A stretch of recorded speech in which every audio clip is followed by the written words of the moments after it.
Incharge మంత్రి ఎవరైతే ఉన్నారో అక్కడ శ్రీధర్ బాబు గారు ప్రస్తుతం మీడియాతో మాట్లాడుతున్నారు. మనం లైవ్ లో చూద్దాం. చాలా ముఖ్యం పరిశ్రమలు అనేది.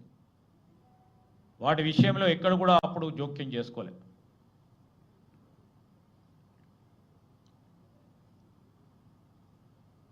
అప్పుడే ఆ విధమైన జోక్యం చేసుకొని ఉంటే రాష్ట్ర ప్రగతికి విరోధులుగా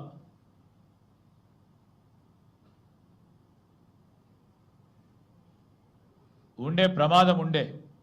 కానీ కాంగ్రెస్ పార్టీ పక్షాన తెలంగాణ రాష్ట్రం అన్ని రంగాల్లో ముందంజలో ఉండాలనే ఒక ఆలోచన దృక్పథంతో రాజకీయాల పరంగా మన సిద్ధాంతాల పరంగా వేరుగా ఉన్నా మా సిద్ధాంతం ఇది, ఈ విధంగా ముందుకు పోవాలని ఆలోచన చేశాను తప్ప ఎట్టి పరిస్థితుల్లో దీన్ని అడ్డుకోవాలి, దీన్ని ఆపు చేయాలనే ప్రయత్నం ఎప్పుడు చేయలేదు.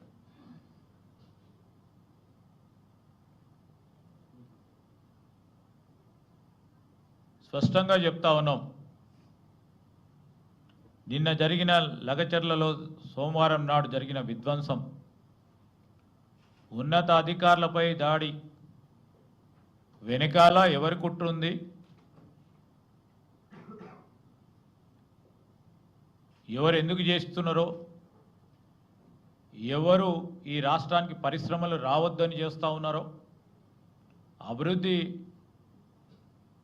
కావద్దని ఆలోచన చేస్తూ ఉన్నారో,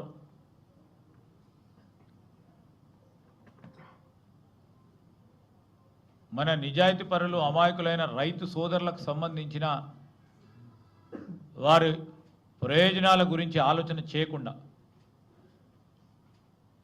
రాజకీయ లబ్ధి పొందటానికి ఆలోచన చేస్తూ ఉన్న వారి కుట్రను తప్పకుండా వెలికి తెస్తాము. ఎవరు చేశారు, ఏ విధంగా చేశారు, ఎందుకు చేశారు, పూర్తి స్థాయిలో సమగ్ర విచారణ జరపటం జరుగుతుందని మీ ద్వారా రాష్ట్ర ప్రజలందరికీ కూడా తెలియజేస్తా ఉన్నాం.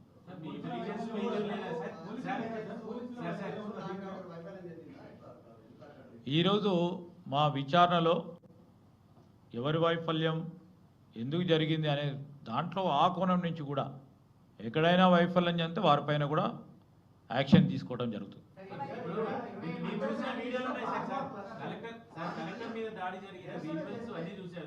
అక్కడ ఒక కానిస్టేబుల్ కూడా కనపడలేదు.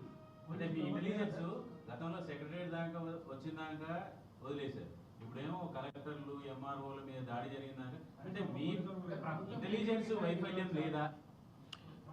ఇప్పుడు ఎక్కడ వైఫల్యం జరిగింది, యంత్రాంగం విషయంలో వైఫల్యం ఎక్కడ జరిగిందో ఆ విషయంలో కూడా తప్పకుండా సమీక్ష చేస్తాం, విచారణ పూర్తి స్థాయిలో చేస్తాం. చిన్న స్థాయి నుంచి పై స్థాయికి ఇంటెలిజెన్స్ కానీ, మరి లా ఎన్ఫోర్స్మెంట్ పోలీస్ మెషినరీ విషయంలో కానీ, ఒక డిస్ట్రిక్ట్ మెజిస్ట్రేటు ఇతర ఉన్నతాధికారులకు సంబంధించిన అంశం అక్కడ స్పష్టంగా వారు ప్రాక్టికల్గా ప్రజెన్స్గా ఉన్నప్పుడు అక్కడ ఎంతమంది అధికారులు ఉన్నారు, ఏ విధమైన పర్యవేక్షణ జరిగింది, ఎంతమందిని సిబ్బందిని అక్కడ పెట్టడం జరిగింది, ప్రజాస్వామికంగా శాంతియుతంగా పోలీసు లేకుండా చేద్దామనే ఆలోచన కలెక్టర్ దగ్గర ఉండేనా? ఒక మంచి ఆలోచన కలెక్టర్ గారు ప్రదర్శించినప్పుడు పోలీసులు ఉండకూడదు, ఎక్కువ మంది ప్రజాస్వామికంగా అభిప్రాయాలను తీసుకోవాలని ఆలోచన చేస్తూ ఉన్నప్పుడు ఓ మంచి ఆలోచన అది. దాన్ని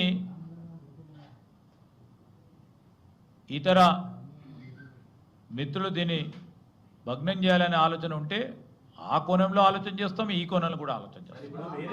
వేరే వాళ్ళు దాన్ని అడ్డుకోవాలనే ప్రయత్నం చేస్తున్నప్పుడు ఇంటెలిజెన్స్ చేసే పని అది కదా సార్, ఇలా జరగబోతుంది అని చెప్పి కలెక్టర్ మంచి ఉద్దేశంతో పోవచ్చు. లాస్ట్కి కలెక్టర్ కూడా చెప్పాడు మా రైతులే మన రైతులే అని చెప్పి, ఆయన విచారాన్ని యాక్సెప్ట్ చేయాల్సిందే. కానీ మీ ఇంటెలిజెన్స్ అక్కడ ఒకటి జరుగుతుంది, ఒకటి జరగబోతుంది అనే విషయం తెలుసుకోకపోతే మరి ప్రభుత్వాన్ని ఏం అంటున్నట్టు? డెఫినెట్లీ ఎక్కడ లోపం జరిగిందో మేము వెనకాడబోము. ఎందుకంటే వి విల్ ఆల్సో మేము ప్రభుత్వం సంబంధించిన యంత్రాంగానికి సంబంధించిన అంశం విషయంలో లా అండ్ ఆర్డర్ విషయంలో ఒక స్పష్టతతో ముందుకు పోవాలనే ఆలోచనతో ముఖ్యమంత్రి గారు, స్వయాన హోంమంత్రి గారు కూడా వారు అనేక సందర్భాల్లో చెప్పిన ఏ కోశాన్న కూడా లా అండ్ ఆర్డర్ ఈ రాష్ట్రంలో దెబ్బ తినొద్దు. శాంతియుతంగమైన వాతావరణం ఉండాలి. ఒకవేళ ఆ విధమైన వాతావరణం కలగలేదంటే సరే దాని కారకులైన వారిపైనతో పాటు ఈరోజు అధికారంలో ఉన్న మా పోలీస్ అధికారులు కానీ ఇతర అధికారులు కానీ జాప్యం ఏమైనా ఉందా, లోపాలు ఏమైనా దాని పరంగా కూడా విచారణ జరపడం జరుగుతుంది. స్పష్టంగా చెప్తా ఉన్నాం. ఎక్కడైనా లోపాలు కనబడితే వారిపైన యాక్షన్ తీసుకోవడం జరుగుతుంది. సార్ ఎక్కడైనా ప్రజాభిప్రాయ సేకరణ అంటే భారీ ఎత్తున బలగాల్ని పెడతారు, జనం ఎట్లాగో ఎమోషన్ తో ఉంటారు. ఆ ఎమోషన్ క్యారీ చేసినట్లేదు ఆ పోలీసులు ఒక్కరు కనపడలేదు. వీడియో అదే చూసుంటారు. పూర్తి స్థాయిలో అందుకోసమే ఎంక్వైరీ చెప్పాడు సార్ మీ ఐజీ, దాని మీద ఏమైనా ప్రిలిమినరీ ఎంక్వైరీకి సంబంధించిన అంశాలు వారు ప్రస్తావన చేసిండ్రు. పూర్తి స్థాయిలో విచారణ తర్వాత వచ్చిన రిపోర్ట్తో ఒక స్పష్టమైన నివేదిక ఇచ్చిన తర్వాత తప్పకుండా రైట్, ప్లాన్ ప్రకారమే వికారాబాద్లో దాడి జరిగిందన్నారు మంత్రి శ్రీధర్ బాబు. ప్రజలను రెచ్చగొట్టి కలెక్టర్పై దాడి చేయించారని అన్నారు. ఇక పథకం ప్రకారం కొంతమంది రైతులను రెచ్చగొట్టారన్నారు. సమస్యలు తెలుసుకోవడానికి కలెక్టర్ నేరుగా రైతుల వద్దకు వెళ్లారని చెప్పారు. అన్ని కోణాల్లో సమగ్ర విచారణ చేస్తున్నామని చెప్పారు. ఇక అధికారం పోయిందనేటువంటి బాధలో బీఆర్ఎస్ ఉందని, ఏ కార్యక్రమం మొదలుపెట్టినా బీఆర్ఎస్ అడ్డుకునే కుట్రలు చేస్తుందన్నారు. కలెక్టర్ ఇతర అధికారులపై దాడిని ప్రభుత్వం తీవ్రంగా పరిగణిస్తుందని హెచ్చరించారు. దాడి ఘటనపై సమగ్ర విచారణ జరుగుతుందని, పాల్పంచుకున్న వారు ఎవరైనా సరే వదిలే ప్రసక్తే లేదన్నారు మంత్రి శ్రీ